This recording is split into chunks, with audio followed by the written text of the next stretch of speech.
Hi, I'm Michelle. Welcome to my channel. I want to talk today about some ideas, suggest some books that may help you get back into reading. If you used to be a reader and for whatever reason, you've kind of fallen away from it, gotten out of it, just haven't had time, let's talk about that.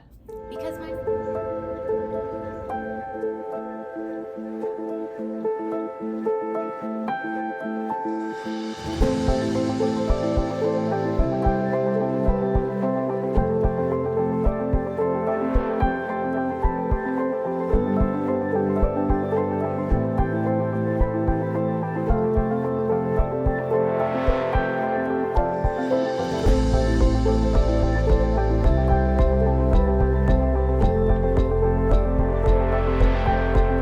myself, I was a reader ever since I was little, and then I went to college. And college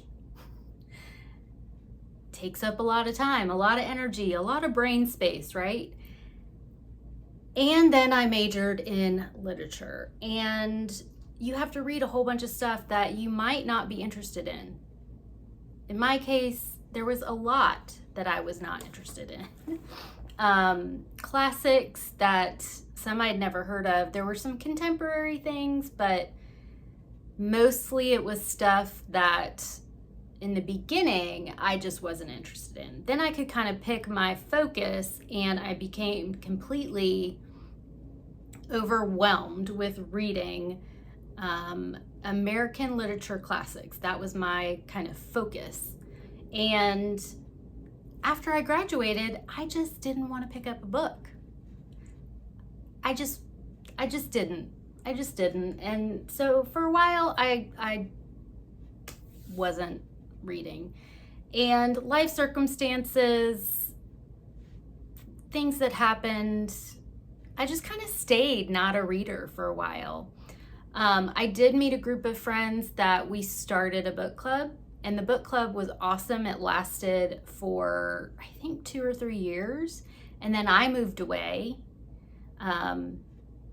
Before that, I went to graduate school and got my master's degree, which meant I had no time for outside reading. Pleasure reading just wasn't for a thing that I had time for anymore. And then I moved away, and I just didn't get into it again until about, I would say, 5 or 6 years ago. I got back into it, mainly because I became the full-time caregiver for my mom, and I was at the house a lot more than I had been before, because she needed a lot of care at different times. And so I started picking up books again, and it was wonderful, obviously, because now I'm here talking to you about books, right? It was also something that I could reconnect with my mom on. We had some overlap in reading tastes. We read, and honestly, maybe this was when I got back into it, that we read the Janet Ivanovich books, Stephanie Plum books, that series together.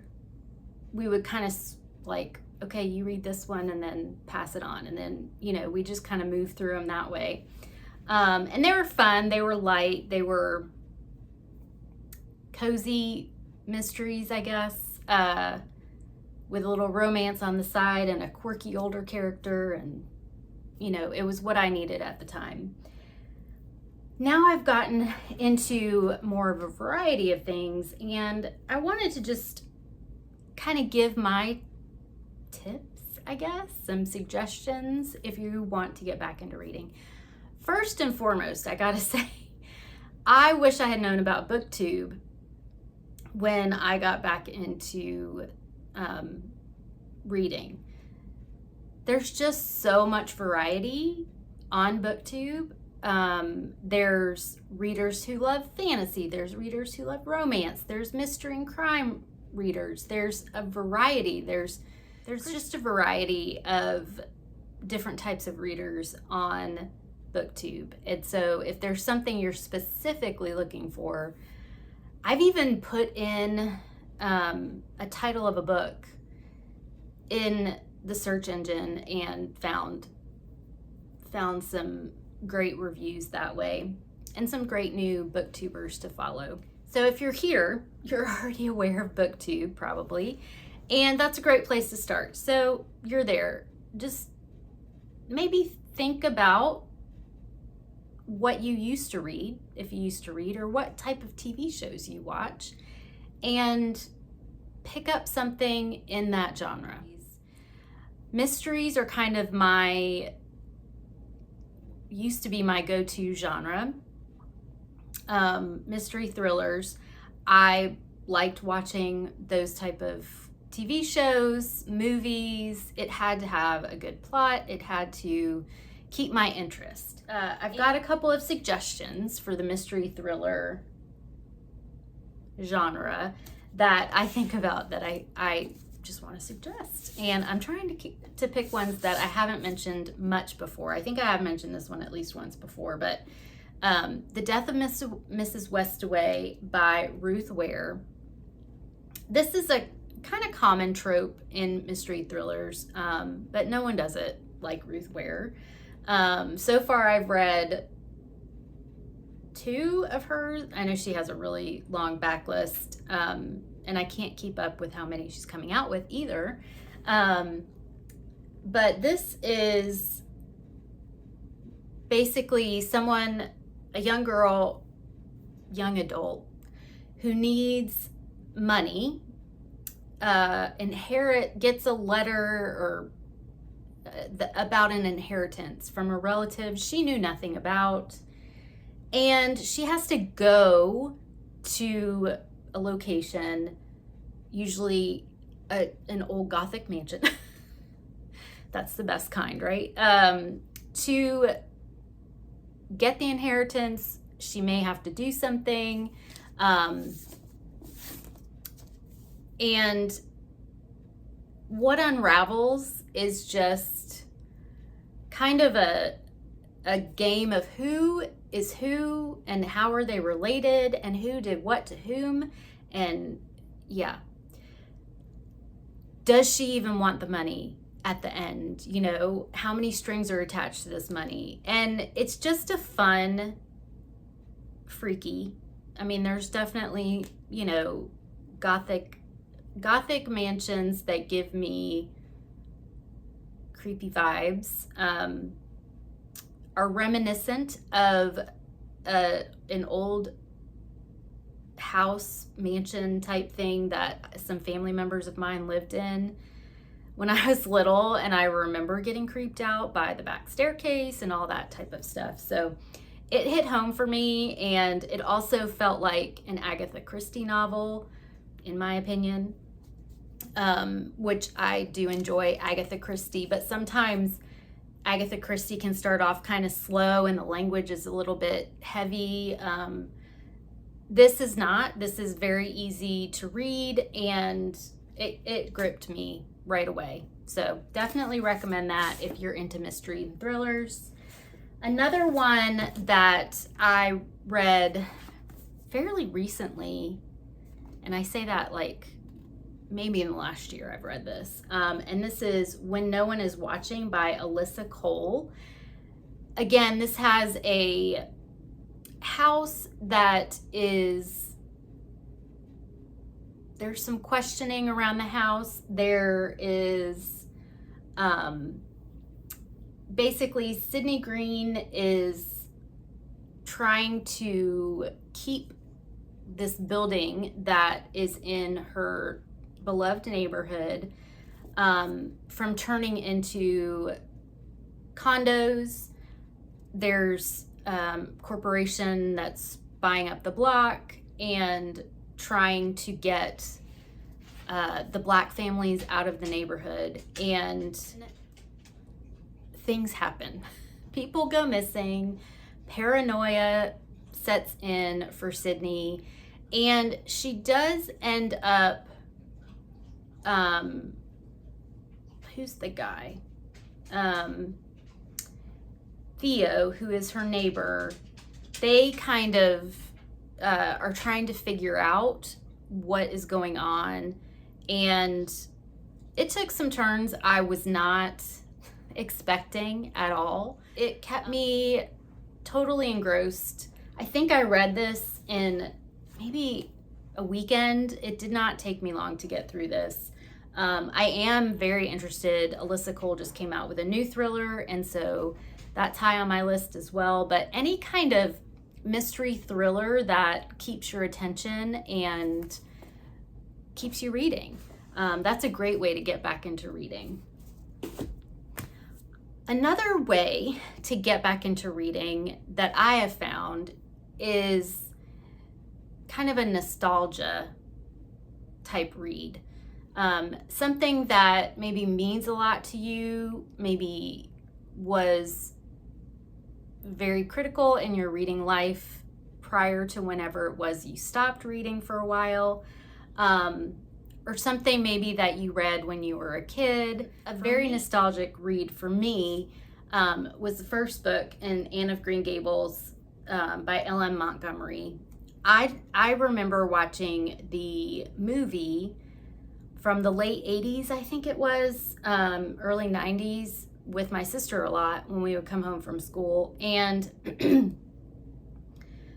the reading through this book, I want to say that I read it maybe in high school, maybe college. The rare occurrence that I could read a book for pleasure. And it was just, it's very similar to the first movie. And it just took me down memory lane. And so maybe something that you read as a child, or someone you loved read to you as a child, that is a suggestion as well.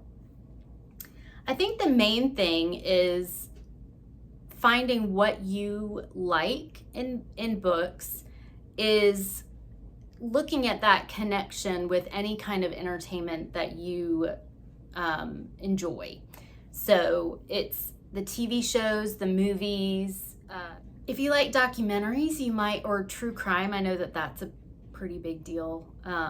You may look at something like The Night Swim by Megan Golden, which features a podcaster who is going to cover a trial.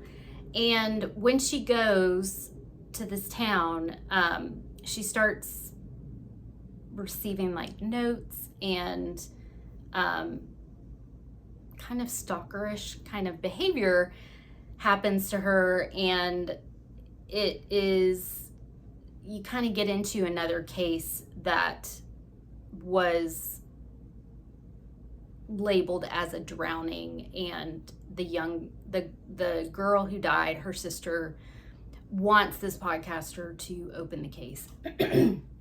And so if you can listen to the audiobook, definitely recommend it. It makes it sound like a podcast. And then there's a second one, which I actually haven't read yet. I need to get the audiobook. I have the physical book. There's the second one is Dark Corner, I think.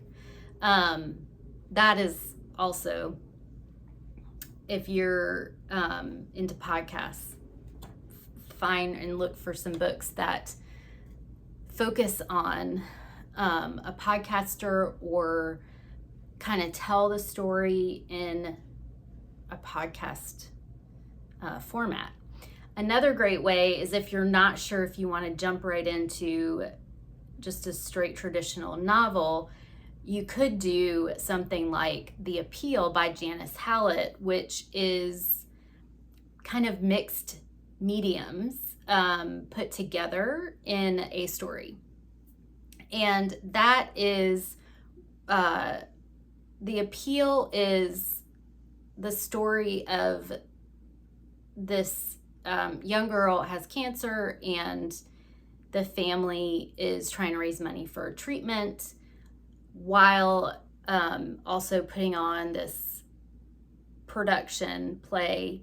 And it's told through emails and text messages. And I did listen to the audio. I found it a little hard to get into because there's a lot of people involved and a lot of names and characters. So I started off reading it, got the copy from the library and started off reading it hard copy, and then went back and listened to the audio, and that was perfect way of doing it. So that's another way if you prefer going into something that's not a traditional novel. I also got into middle grade books.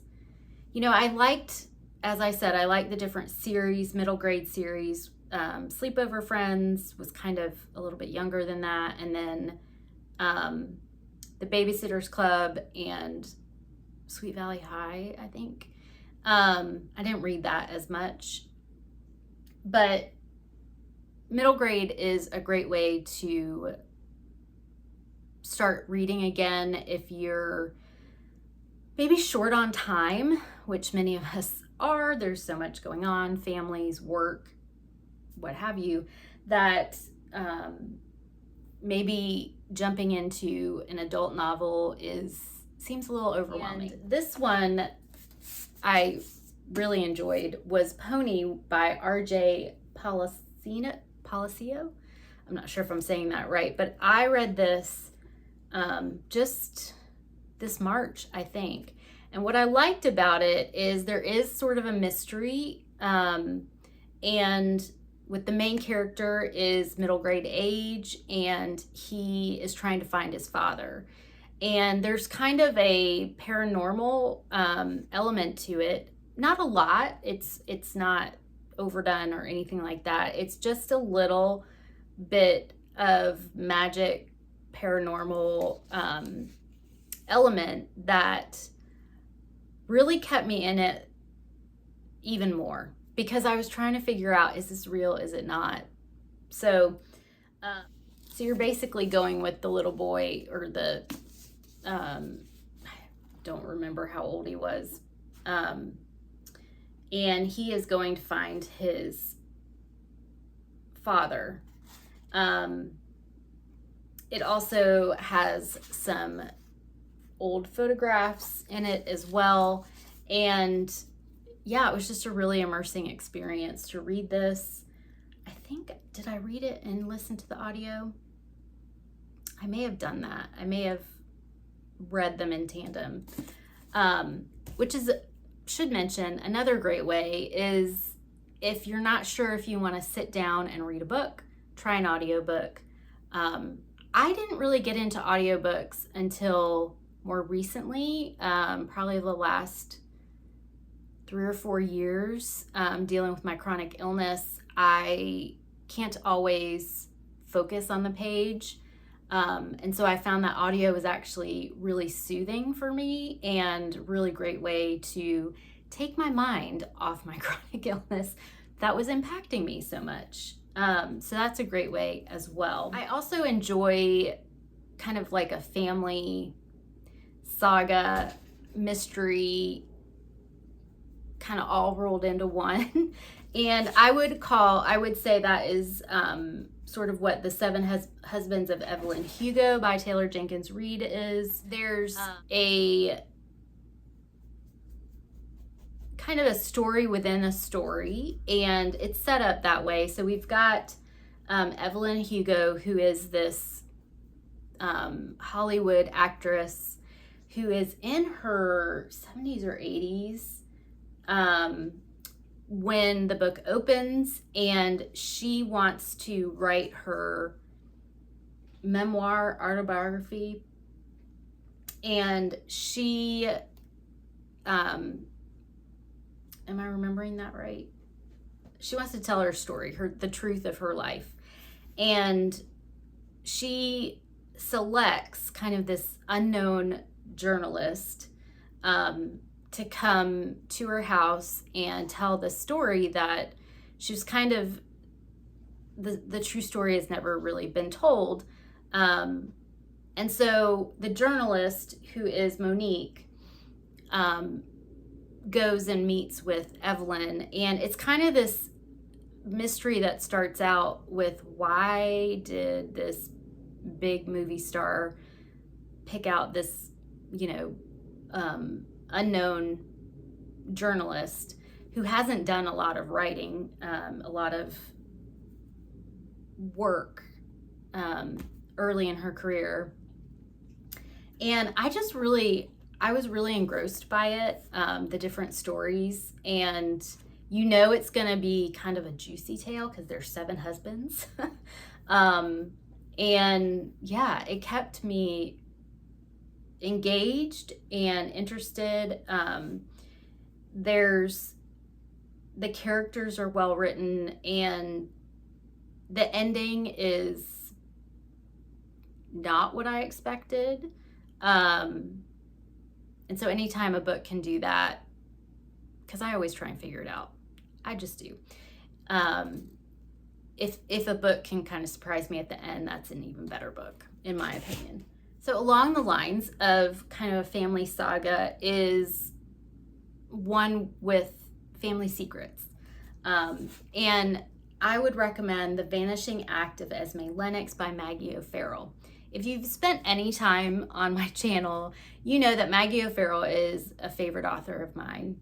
And this was probably, I think it was the first fiction book that I read from her. And this is a story about Kitty, who gets a phone call one day about her great aunt, I think it is. Her great aunt Esme Lennox is being released from a hospital, and Kitty didn't even know Esme existed. There wasn't anything really said about her in any kind of family stories. And Kitty's grandmother, Iris, always said she was an only child. And so this is kind of the story behind all that. And I just love the way that Maggie O'Farrell tells stories. This is one of my favorite books, and definitely do a reread on this one. And that's actually my final tip, is if there is a book that you loved previously, do a reread. If that's something that you keep thinking about, those books that you keep thinking about certain characters or certain scenes, a great way to get back into reading is to reread that favorite book. So those are my tips, some bookish suggestions on getting back into reading. Share in the comments below if you have other suggestions for anyone who is looking to get back into reading.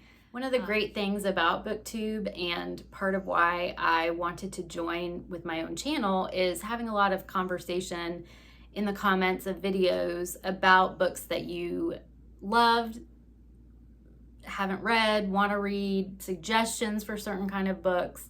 And also, if you want to get back into reading, you could say, I want to get back into reading. I really like thrillers. What's a good way to start? Or I really like these authors. What's a great way to get back into reading? Anything new out? So feel free to put those comments below. Let me know that you're here, and I hope you're all having a great week, great reading month, and I will talk to you all very soon. Bye.